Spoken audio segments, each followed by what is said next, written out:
네, 안녕하십니까. 이번 시간은 그 명문대를 보낸 부모님들의 공통점이라 할까요?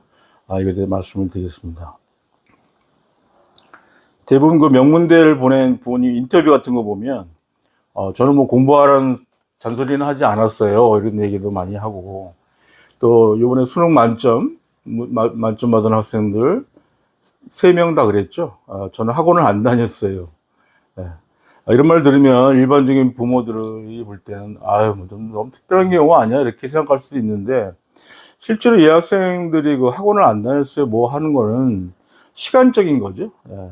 그러니까 다른 학생과 다르게 시간적인 것이 상당히 효율적으로 쓰고 있다, 그런 말씀을 드리고요.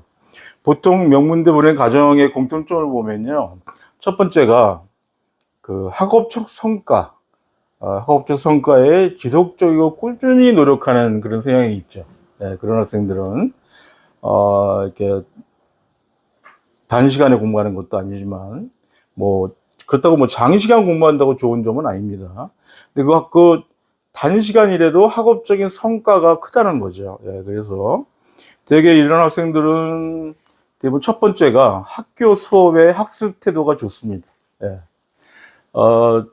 저희 학교도 마찬가지지만, 제가 또 특히 이제 상담을 많이 하는 케이스가 이제 특목고 애들, 아니면 전국 자사고 애들 상담을 많이 하는데, 참 학습 태도가 좋다는 말씀을 많이 들어요. 교과 선생님들마다. 그렇기 때문에 이제 특히 세부 능력 특기사항 같은 경우에 이런 학생들은 거의 다 전 과목 만점을 받죠. 예, 그러게 학교 수업에 충실해라. 또 하나, 부모의 교육 환경입니다. 제가 항상 강조하는 게 이게 부모 가정 환경인데, 이런 것들은 너무나 큰 영향을 미치죠. 예. 그 공부적인 부수적인 항목, 학비나 교재, 컴퓨터, 기타 교육자원 같은 거 있지 않습니까? 인간 교재나 이런 거. 물론 이제 누구나 다 노력을 하죠. 여기에 대한 지원을 많이 하고요. 그렇지만은 그 학생들과 다른 게 뭐냐면, 그런 학생들은 자율적으로 자기가 선택해서 부모에게 그걸 요구한다는 겁니다. 예. 그 자율적인 선택권, 자기주도 학습, 이게 중요하거든요. 근데 보통의 부모님들은 좀 강요를 한다든가, 아니면 학원 선택 같은 것도 학생이 물어보지 않고 어머님끼리 소문에 의해서 이쪽 학원이 좋대더라 이렇게 해서 그냥 보낸다든가, 이렇게 된다면 아이들의 독립권이 무시되죠. 예, 독립권이 무시되고 자주권이 무시됩니다. 그럼 이런 학생들은 계속 타율적으로 공부할 수밖에 없습니다. 예. 부모가 해주는 거 그대로 그냥. 대부분의 저희 학교 학생들도 마찬가지지만, 대부분의 학부모들이 선택해서 학원을 보내고, 그리고 어떤 레벨 같은 것도 무시하고 이렇게 하는 케이스가 좀 많이 있죠. 예. 그래서 가장 중요한 거는 그 가정 안의 교육의 가치관이거든요.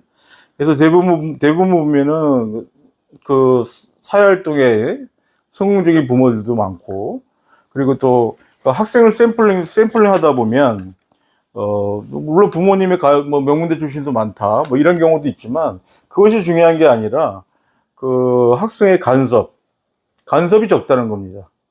아이들이 공부하는 곳에 대한 간섭 같은 거, 그리고 체크, 했니, 안 했니, 이렇게, 그걸 이제 어릴 때부터 이게 해오는데요. 참 이게 참 큰 문제가 되죠. 아이들의 공부 방법에는. 그래서 이런 피동적인 공부를 초등학교 때도 계속 해온다면 이게 큰 문제가 되고요. 초등학교 어떤 부모님 여쭤봐요, 저한테. 초등학교 언제부터 좀 이렇게 자율적인 공부를 준비해야 되냐. 제가 개인적으로 볼 때는 이제 초등학교 3학년입니다. 초등 3학년. 그때부터 이제 사고력을 요구하는 게 문제가 출제되고요. 그때부터 자녀의 학업 실력이 나타나는 시기가 이제 초등학교 한 3학년부터라고 좀 보시면 돼요. 그때부터 어떻게 보면 스스로 공부할 수 있는 분위기를 형성해 주는 것은 부모의 역할입니다. 그렇기 때문에 항상 자녀가 이런 경우도 있어요. 좀 이렇게 늦게 성장하는 애가 있고요.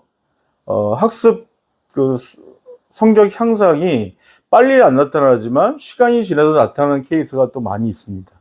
그럴 때 어떻게 해야 되느냐? 부모님은 어떻게 하죠? 기다려 주셔야 됩니다. 예, 기다려 주시고, 너무나 이렇게 서두르지 마시고, 그러니까 부모님이 조바심하면 학생도 조바심합니다. 예. 그래서 결국은 공부는 누가 하죠? 아이가 하죠. 예. 공부는 아이가 하기 때문에 그 이제 고등 사고력이 요구하는 중고등학교, 고등학교 저기 올라가면 그때도 부모님이 계속 이런 식으로 강요하고 학원도 선택해서 보내고 뭐 체크하고 뭐 공부했니 안 했니 체크하고 이렇게 된다면 이 학생은 이제 힘들죠. 예, 자기 그게.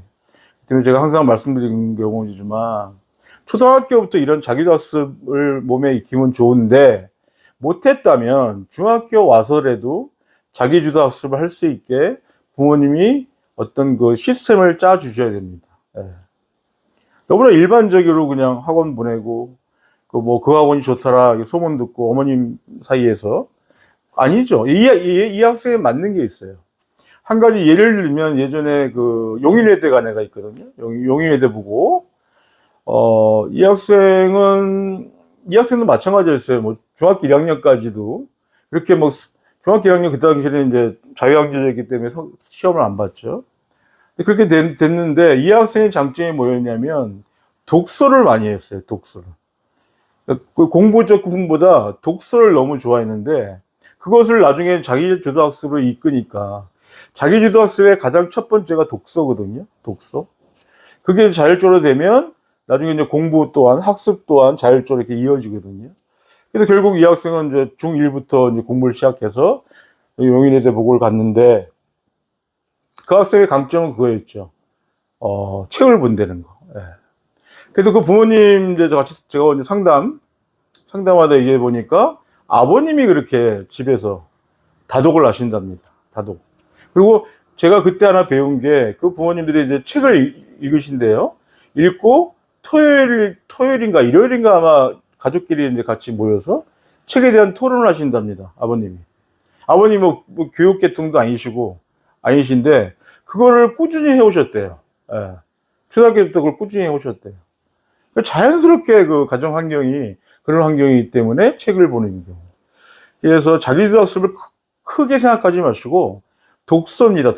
독서부터 시작하신다면 그리고 아이가 좋아하는 책 있으면 빨리 사주시고 그리고 또 기회가 되면 뭐 교보문고나 이런 데나 가셔갖고 책을 같이 돌아보는 시간을 갖고 이 부모님처럼 일주일에 한번 이렇게 토론을 한다든가 이런 시간을 가진다면 아이들은 자연스럽게 그 자기주도 학습에 이끌어지기 때문에 그런 분위기를 만들어주는 게 이런 명문대를 보낸 가정의 그 분위기 중에 하나입니다. 그래서 어머니 아버님도 바쁘시지만 자녀를 위해서 이런 시간을 가져보시는 것이 좋다고 생각합니다.